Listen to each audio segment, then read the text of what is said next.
வணக்கம்.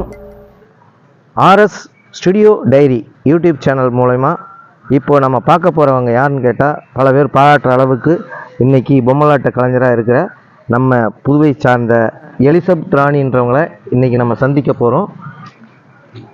வணக்கம் மேடம். வணக்கம் சார். நல்லா இருக்கீங்களா? நல்லா இருக்கேன் சார். மகிழ்ச்சி.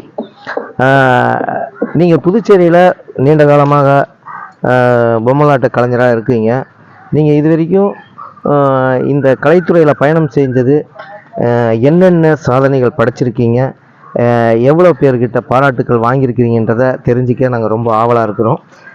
கண்டிப்பாக உங்களை பற்றி நிறையா பேச வேண்டிய விஷயங்கள் இருக்கிறதால நம்ம ஒரு இடத்துல உட்காந்து உங்களை பற்றி நான் நிறையா தெரிஞ்சிக்க வேண்டிய விஷயங்கள் இருக்குது. இது வரைக்கும் நீங்கள் செய்த சாதனைகள் என்னென்ன பண்ணியிருக்கீங்க?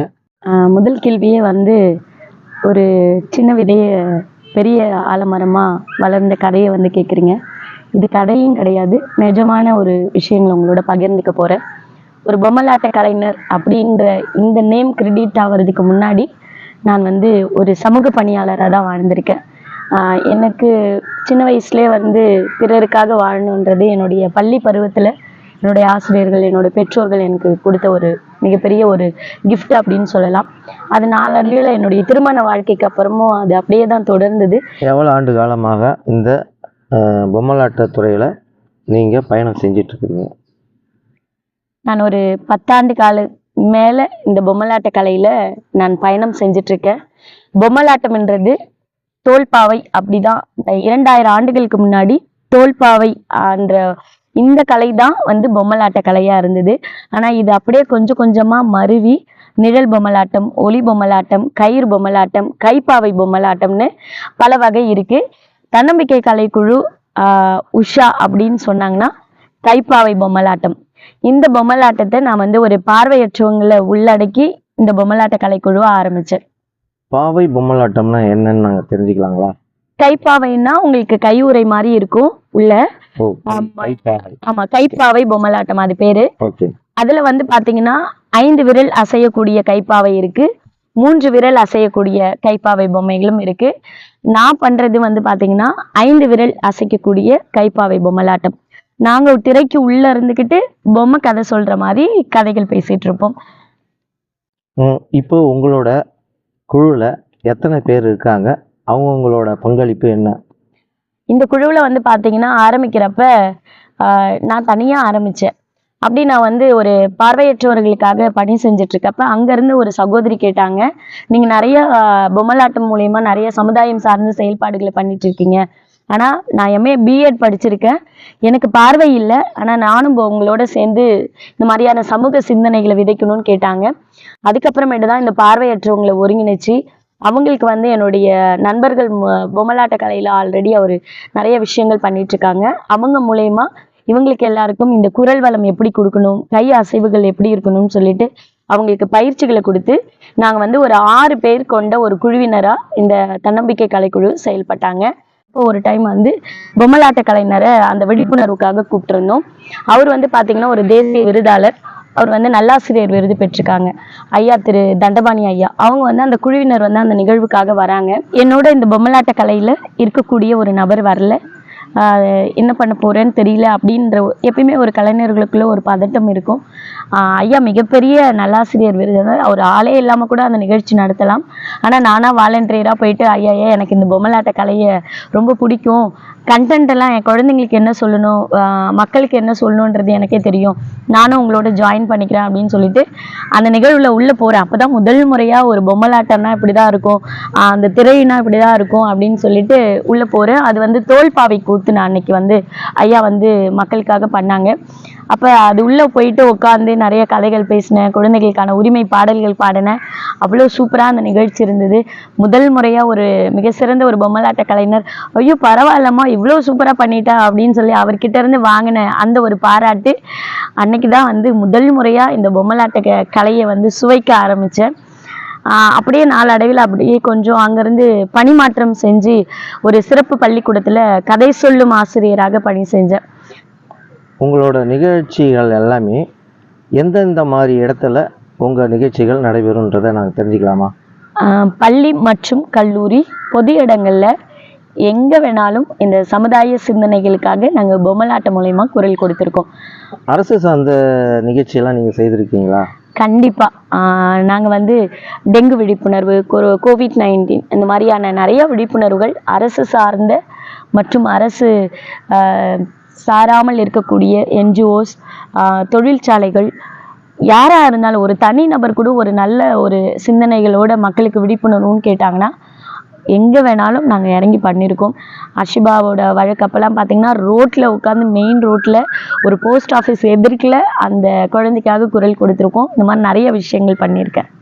நீங்கள் ஆரம்ப காலகட்டத்தில் இருந்து ரொம்ப சிரமப்பட்டு இந்த பொம்மலாட்டத்துறையை செய்திருக்கீங்கன்னு நாங்கள் கேள்விப்பட்டிருக்கிறோம். இந்த ஆரம்ப அடிப்படையில் நீங்கள் இந்த பொம்மலாட்டம் செய்யும் போது எவ்வளோ உங்களுக்கு சிரமமாக இருந்தது, குடும்பத்துலேயும் சமூகத்துலேயும்? ரொம்ப ரொம்ப சிரமப்பட்டேன். நான் வந்து ஒரு சாதாரண ஒரு பிஸ்கெட் பாக்கெட் அட்டையை வச்சு தான் நம்ம வீட்டில் இருப்பாங்க இல்லையா அம்மா அப்பா அந்த மாதிரி ஒரு ஃபேமிலியை வந்து ரெடி பண்ணேன். ஒரு ஓவியர்கிட்ட கொடுத்து எனக்கு படம் வரைகிறது அவ்வளோ கஷ்டம். ஆனால் அதையும் வந்து ஓவியர் ஆசிரியரை வச்சு அம்மா அப்பா கேரக்டரு, குழந்தைங்க கேரக்டர் அந்த மாதிரி வரைஞ்சி முத நான் வந்து ஒரு பொம்மலாட்ட கலை அந்த கலையை கையில் எடுக்கிறப்ப பிஸ்கெட்டோட அட்டைகளை வச்சு ஒரு சிறப்பு பள்ளி மாணவர்களுக்காக தான் அந்த பொம்மலாட்டம் பண்ணேன். அதுக்கப்புறம் எனக்கு வந்து என்னுடைய வேலையை பார்த்த ஒரு அரசு அதிகாரிகள் மூலயமா எனக்கு வந்து பண்பலையில் ஒரு பெரிய ஈவெண்ட்டுக்கான வாய்ப்பு கிடைச்சிது. அப்போ வந்து இன்னும் டிஃப்ரெண்ட்டாக கொண்டு போகணுன்றதுக்காக நான் வந்து டிஜிட்டல் பொம்மையை வந்து உருவாக்கினேன். எல்லாமே வந்து டிஜிட்டல்லே பெயிண்டிங் பண்ணி அந்த பொம்மைகளை வந்து உருவாக்கி நான் வந்து அச்சம் தவிர் அப்படின்ற ஒரு தீமில் கடலூர் டு பாண்டிச்சேரி பள்ளிக்கூடங்களுக்கு போயிட்டு குழந்தைகளுடைய பாதுகாப்பை வந்து உறுதி செய்யக்கூடிய நிகழ்ச்சி, ரொம்ப அற்புதமான நிகழ்ச்சி.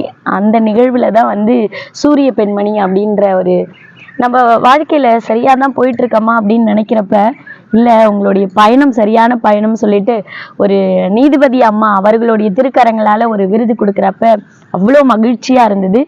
அதுக்கப்புறம் நாளடைவில் அது வந்து அரசு சார்ந்த நிகழ்ச்சிகளுக்கு போகிறப்ப ஒரு சாதாரண வேஷ்டியை கட்டி அதில் வந்து இந்த கண் பார்வையாளர்லாம் உட்கார வச்சு பொம்மலாட்டம் பண்ணுறப்ப ரொம்ப ஆரம்ப நிலையில் அந்த தேடலோட கஷ்டப்படுற நேரத்தில் நம்மளுக்கு யாராவது ஒருத்தவங்க நம்மளுடைய கஷ்டங்களை புரிஞ்சுப்பாங்க இல்லையா? அப்படி தான் வந்து பார்த்தீங்கன்னா என்னுடைய கலையில் மரியாதைக்குரிய உண்மையாலுமே இப்போ நீங்கள் பார்த்துட்டு இருக்க இந்த யூடியூப் சேனலோட நிர்வாக இயக்குனர் திரு ரமேஷ் செல்வராஜ் ஐயா அவங்க செஞ்ச உதவி அப்படிப்பட்ட ஒரு உதவி. இது வந்து இந்த யூடியூப் சேனலுக்காக சொல்கிறேன்னு நினைக்காதீங்க. ஒரு கண்ணு முன்னாடி நம்ம ஒருத்தவங்களை பார்க்குறோம், அவங்க வாழ்க்கையில் முன்னேறணும்னா இப்போலாம் உதவி செய்கிறது ரொம்ப கஷ்டம். பட் அதையும் தாண்டி சில பேர் உதவி செய்கிறாங்கன்னா உண்மையாலுமே அத்தனை பேருக்கும் நன்றி சொல்கிறேன் இந்த நிகழ்ச்சி மூலயமா. அப்படி தான் அவர் அந்த திரையை வந்து பார்த்துட்ட பிறகு ஒரு நாள் என்னை கூப்பிட்டு சொன்னார், உனக்கு ஒரு திரை பண்ணி கொடுக்குறேன் அப்படின்னாங்க. என்னவோ பண்ண போகிறாங்க அப்படின்னு நானும் ரொம்ப எதிர்பார்ப்போடு இருந்தேன். ஆனால் என்ன பண்ண போகிறாங்கன்னு எனக்கு தெரியாது.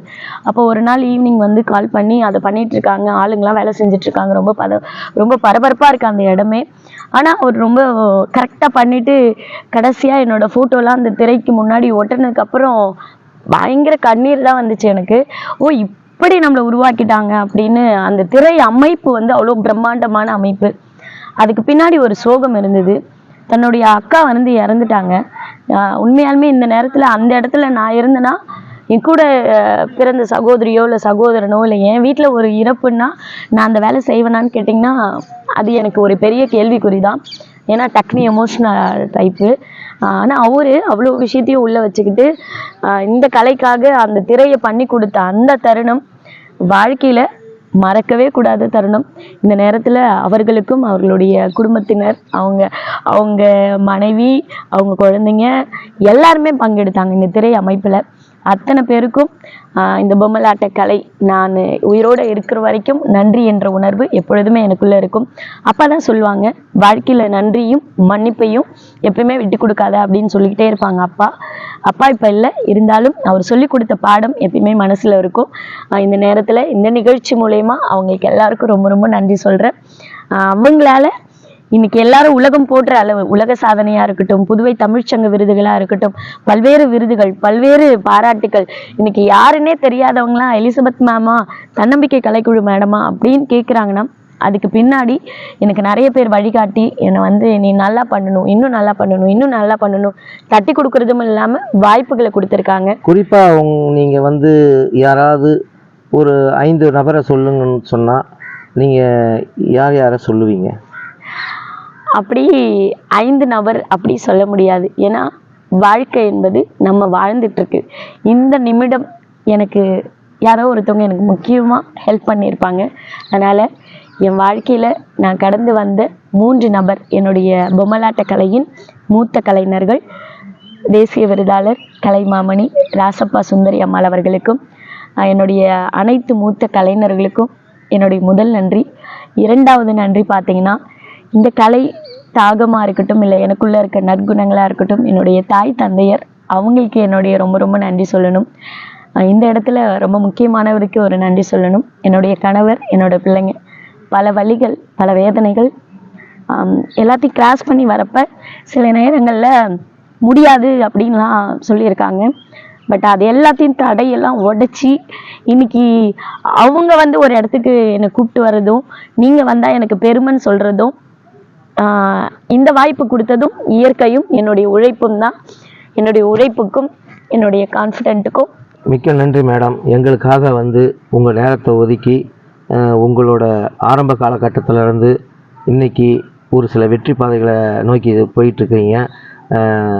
இந்த தருணத்தில் உங்களோட அடிப்படை ஆரம்பத்திலிருந்து இது வரைக்கும் என்னென்ன செய்திருக்கிறீங்க என்று மனம் விட்டு சந்தோஷமாகவும் சோகமாகவும் பல விஷயங்களை நீங்கள் பகிர்ந்துருக்கீங்க. இது வந்து எங்களோட நோக்கம் வந்து முழுக்க முழுக்க என்னன்னு பார்த்தீங்கன்னா, ஆரம்ப காலகட்டத்திலேருந்து ரொம்ப சிரமப்பட்டு இன்றைக்கி ஒரு நல்ல நிலைமையில் இருக்கிற கலைஞர்களை தேடி தேடி நாங்கள் வந்து அவங்களோட பதிவுகளை வந்து நாங்கள் சேகரிச்சிக்கிட்டு இருக்கிறோம். இதுதான், அதனால தான் எங்களோட யூடியூப் சேனலுக்கு ஆர்எஸ் ஸ்டுடியோ டைரின்னு நாங்கள் நேம் வச்சுருக்குறோம். உங்களை போல் கலைஞர்களை சந்திக்கிறதுல எங்களுக்கு ரொம்ப மன மகிழ்ச்சி. உங்கள் நேரத்தை எங்களுக்காக ஒதுக்கி உங்களோட பல விஷயங்களை எங்களுக்கு பகிர்வு செஞ்சீங்க. ரொம்ப மகிழ்ச்சி. நன்றி. நன்றி சார். இந்த நேரத்தில் நானும் வந்து உங்களுக்கு ரொம்ப நன்றி சொல்லணும். ஏன்னா மிக சரியான ஒரு விதையை இன்றைய கால இளைஞர்களுக்கு படம் போட்டு காட்டுறீங்க. எல்லாமே வாழ்க்கையில் ஈஸியாக கிடைச்சிடாது. ஒரு கலைஞரும் எவ்வளோ கஷ்டப்பட்டிருக்காங்க அப்படின்னு சொல்கிறப்ப தான் அதோடைய வேல்யூபிள் இருக்க அடுத்த தலைமுறைக்கு உணரும். மிக அற்புதமான படைப்பை செஞ்சிட்ருக்க உங்களுக்கு உண்மையாலே நம்ம சேனல் ஆர்எஸ் ஸ்டூடியோ டைரி மிக அற்புதமான பெயர் இல்லைங்களா? இவங்க இன்னும் நிறைய விஷயங்கள் சக்ஸஸ் ஆகணும், நிறையா கலைஞர்களை அடையாளம் காட்டணுன்ற ஒரு வாழ்த்துக்களோட அனைத்து பொம்மலாட்ட கலைஞர் சார்பாகவும் வாழ்த்து விடைபெறுகிறேன். நன்றி, வணக்கம்.